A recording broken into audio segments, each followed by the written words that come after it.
मरकजी चेयरमैन किसान इत्तेहाद खालिद हुसैन बाट ने 2 साल में गंदम के किसानों को 15 से 20 खरब के नुकसान का दावा किया। लाहौर में प्रेस कॉन्फ्रेंस करते हुए मरकजी चेयरमैन किसान इत्तेहाद खालिद हुसैन बाट ने कहा कि रवां साल 3 से 4 अरब डॉलर्स की गंदम दरामद होगी।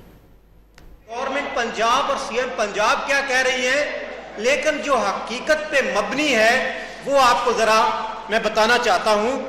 कि पिछले 2 साल से जो गंदम का किसान को नुकसान हुआ 15 से 20 खरब का नुकसान सिर्फ गंदम में हुआ और इस साल 15 से 20 लाख मैट्रिक टन गंदम बाहर से मंगवाई जा रही है, जिस पे वजीर खजाना रमज़ेब साहब कहते हैं कि कम से कम 1 से 1.5 अरब डॉलर की गंदम बाहर से मंगवाएंगे। लेकिन हमारा कहना है कि गंदम 20 से 25-30% कम हुई है, 3 से 4 अरब डॉलर की गंदम बाहर से मंगवाई जाएगी।